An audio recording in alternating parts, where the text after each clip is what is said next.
예레미야 37장 우리 한 절씩 교독하겠습니다.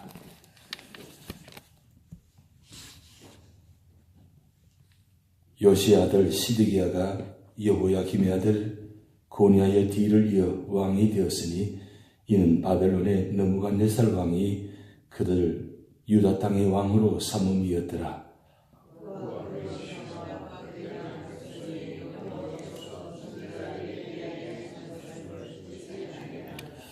시드기야 왕이 셀레마의 아들 여후갈과 마아세야의 아들 제사장 스바냐를 선지자 예레미야에게 보내며 청하되 너는 우리를 위하여 우리 하나님 여호와께 기도하라 하였으니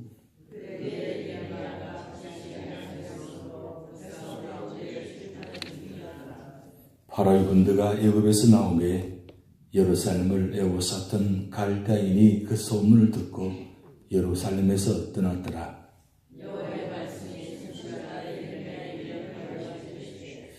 이스라엘 하나님 여호와께서 이와 같이 말씀하시니라. 너희를 보내어 내게 구하게 한 유다의 왕에게 아뢰라. 너희를 도우려고 나왔던 바로의 군대는 자기 땅 애굽으로 돌아가겠고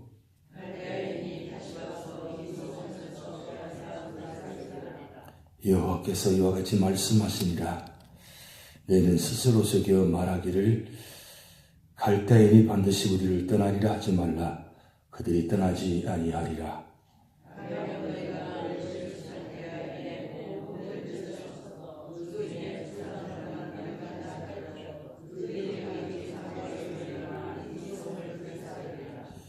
갈대인의 군대가 바로의 군대를 두려워하여 예루살렘에서 떠나매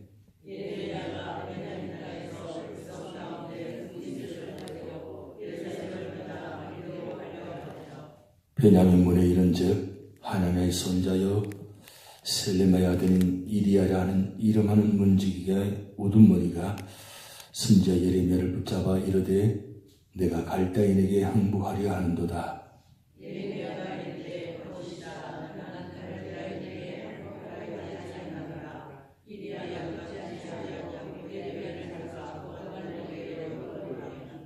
고관들이 노여하여 예레미야를 때려서 서기관 요나단의 집에 가두었으니 이는 그들이 이 집을 옥으로 삼음이더라.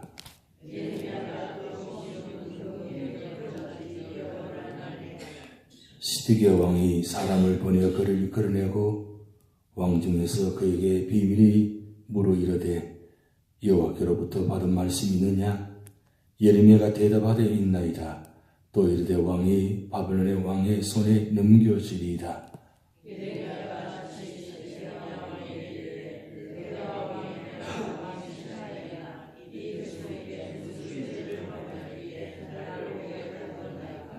바벨론의 왕이 와서 왕과 이 땅을 치지 아니하리라고 예언한 왕의 선지자들이 이제 어디 있나이까?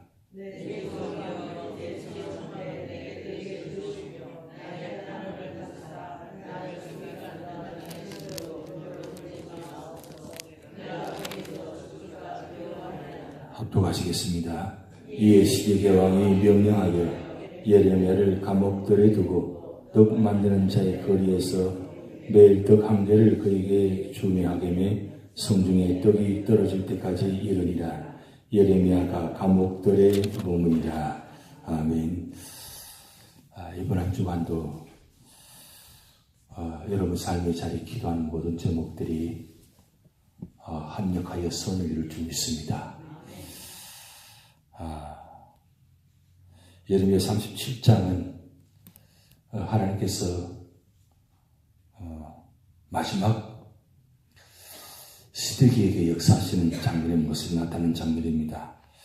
오늘 1절 말씀 보면 요시야 아들 시드기야가 여호야김의 아들 고니아의 뒤를 이어 왕이 되었으니 이는 바벨론의 느부갓네살 왕이 그를 유다 땅의 왕으로 삼음이었더라. 이렇게 기록되어 있습니다. 마지막 20대 왕 하나님께서 세우지 아니하시고 바벨론 왕이 20대 왕을 세우는 장면이 나타납니다. 그런데 왜 이렇게 시드기야 왕이 마지막의 왕으로 세워졌는지 우리 역대하 36장을 한번 찾아보시겠습니다. 역대하 36장 한번 찾아보시겠습니다.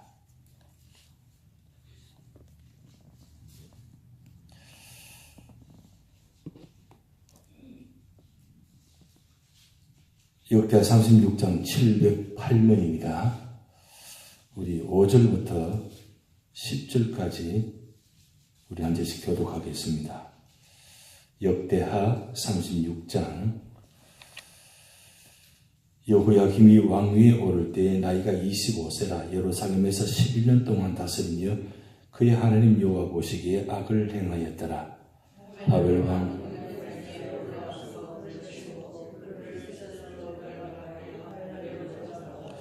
느부갓네살이 또 여호와의 전 기구들을 바벨론으로 가져다가 바벨론에는 자기 신당에 두었더라.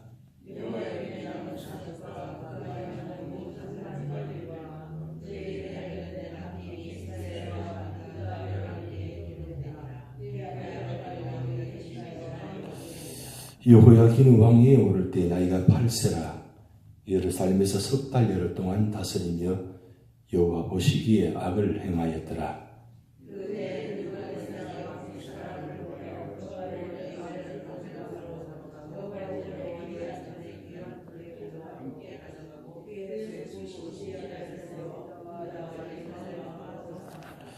예, 10절 하반절에 그의 숙부 스디게를 세워 유다와 예루살렘 왕으로 삼았더라. 그렇게 지금 17대, 18대, 19대, 20대 왕의 모습을 쭉 지금 기록해 놓았습니다. 근데 한 가지 여기 말씀 보면 우리가 성경 공부할 때 늘 말씀드리지만 열왕기상하, 역대상하의 말씀 읽을 때에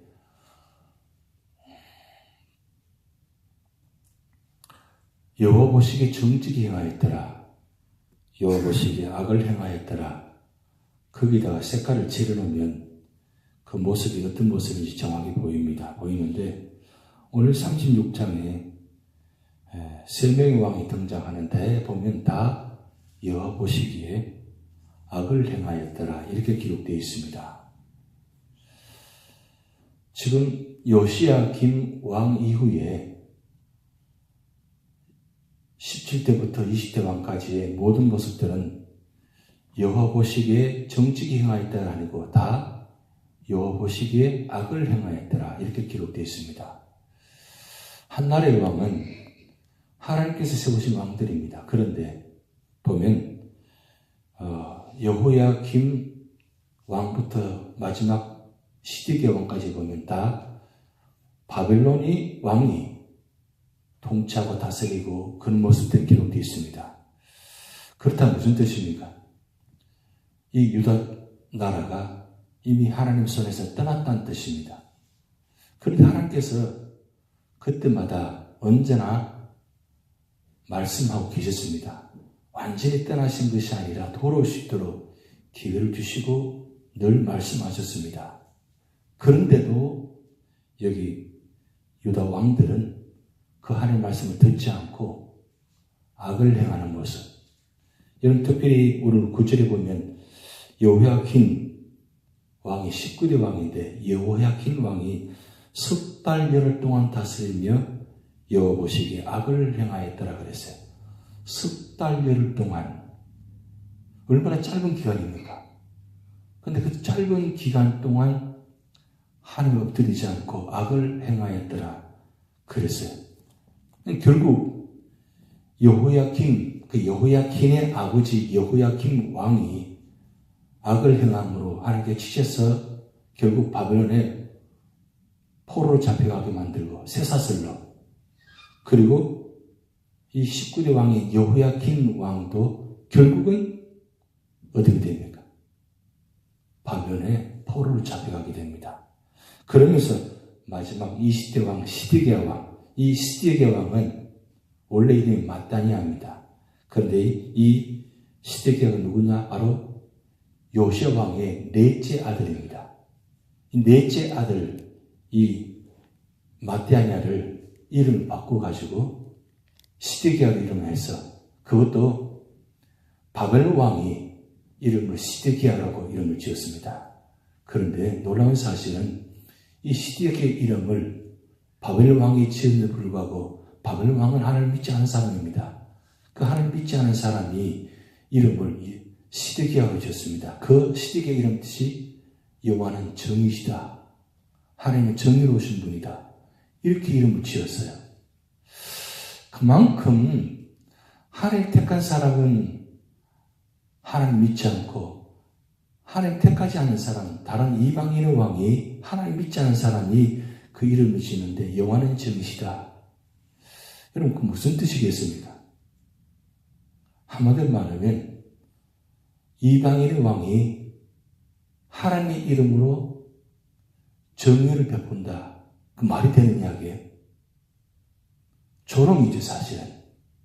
그런데 시드기야 왕은 그 사실을 깨닫지 못합니다. 이방인의 왕이 바벨론 왕이 이름을 여호와는 정의시다 조롱하는 것 같지만 사실은 하나님께서 그 이름을 통해서 정의를 세우시는 것이 어떻게 보면 놀랍습니다. 원래 바벨론 왕을 세운 것도 사실 하나님께서 세우신 거잖아요. 그리고 바벨론 왕을 통해서 유다를 치신 것도 하나님께서 치시는 것이잖아요. 징계하시는 거잖아요. 근데 그런 모습들 보면 하나님의 섭리가 참 놀랍습니다. 근데 중요한 건 이렇게 세운 시드기야 왕이 바벨론을 의지하지 않고 바벨론을 순종하지 않고 오늘 예레미야 37장을 다시 본문으로 돌아오면 애굽 왕을 의지합니다. 그래서 애굽 왕에다가 원조를 보내가지고 우리가 어려움을 당하니까 도와달라고 그렇게 친 바벨론 정책을 펴는 것이 아니라 친 애굽 화친의 정책을 펴니다. 그런데 오늘 말씀에 37장 읽었지만 이때에 시드기야 왕이 한 가지 중요한 사실이 하나 있습니다. 그것이 뭐냐면 예레미야 선지자에게 기도해달라고 요청합니다.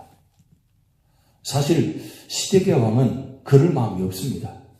왜냐하면 하나님을 믿지 않으니까 하나님을 의지하지 않으니까 그렇게 모습이 시드기야 왕의 모습입니다. 그런데 나라가 지금 바벨론의 포로로 잡혀가고 그리고 지금 예루살렘 성 주변으로 포위되어 있습니다. 그것이 약 1년 6개월에서 2년간 과정입니다. 그러다 보니까 시드기야 왕이 이건 이래서 안 되겠다. 뭔가 감동이 있었던 것 같습니다. 그래서 예레미야 선지자에게 기도해달라고 부탁하는 것이 바로 오늘 37장 37절 3절 말씀입니다. 너는 우리를 위하여 우리 하나님 여호와께 기도하라. 너는 우리를 위하여 우리 하나님 여호와께 기도하라. 여러분 이 모습 보면 참 이 시드기야 왕이 정말 하나님께 돌아온 걸로 착각할 수 있죠. 그죠? 그런데 실제적으로 이 시드기야 왕이 진심으로 돌아온 것이 아니고 위기를 모면하려고 예레미야에게 기도를 부탁한 것입니다. 그런데 그때 마침 예레미야가 기도하는 가운데 애굽 왕에게 요청한 그 사실이 애굽 왕 바로 너구가 그 사실을 듣고 이제 군대를 세워가지고 유다를 도우려고 온다는 소식이 들려집니다. 그 소식을 들은 바벨론 왕이 예루살렘 그 포위한 군대를 약간 물려줍니다. 참 물려준다는 것은 있을 수 없는 일인데 사실 바벨론 군대는 애국 군대와 비교할 수 없는 그런 강력한 군대입니다. 그런데 이상하게도 지금 바벨론 군대가 예루살렘 주변에 포위된 것을 약간 풀어주고 물러나는 것처럼입니다. 그런데 한 가지 중요한 사실은 이 애국 군대가 도우려 오려고 사실은 도우는 것이 아니라 유다를 군대를 도우는 척 하다가 다시 물러갑니다. 그렇게 약한 그 사이가 이루어지는 장면입니다. 그러니까 이 시드기야 왕이 예레미야에게 기도를 부탁했잖아요. 그러면 하나님께서 우리 나를 구원해 줄 것처럼 생각이 드는 거죠. 그런데 바벨론 군대가 물러갑니다. 애국 군대가 도와주는 척하고 다시 물러갑니다. 이런 상황 속에서 어떤 일이 벌어지냐면 예레미야가 베냐민 땅에 있는 자기 본 것을 찾기 위해서 베냐민 땅으로 향해 갑니다. 그런데 그 베냐민 땅을 가는 가운데 한 사람에 의해서 붙잡히게 됩니다. 그 사람이 누구냐면 오늘 13절에 나오는데 베냐민 문에 이른즉 하나의 손자여 셀레마의 아들인 이리야라는 이름의 하는 문지기 우두머리라 그랬습니다. 이 이리야가 누구냐면 하나냐의 손자입니다. 이 하나냐는 누구냐? 바로 거짓 선지자 하나냐입니다. 근데 거짓 선지자 이 하나냐가 예레미야가 한창 70년간 포로로 잡혀가서 우리가 하나님 앞에 돌아가야 된다고 말씀하고 선포하고 있을 때 이 거짓 선지자 하나냐가 뭐라고 말하냐면 2년 안에 1차, 2차 포로로 잡혀갔던 사람들이 돌아올 것이다. 그렇게 거짓 예언합니다. 그런데 하나님께서 이 하나냐를 그의 치수에서 죽게 만드십니다. 그런데 이런 설이 있습니다. 어떤 설이냐면 하나냐가 죽을 때에 어떤 유언을 남겼냐면 저 예레미야를 반드시 죽여라. 그걸 이 하나냐 후손들에게 예언을 했다는 겁니다.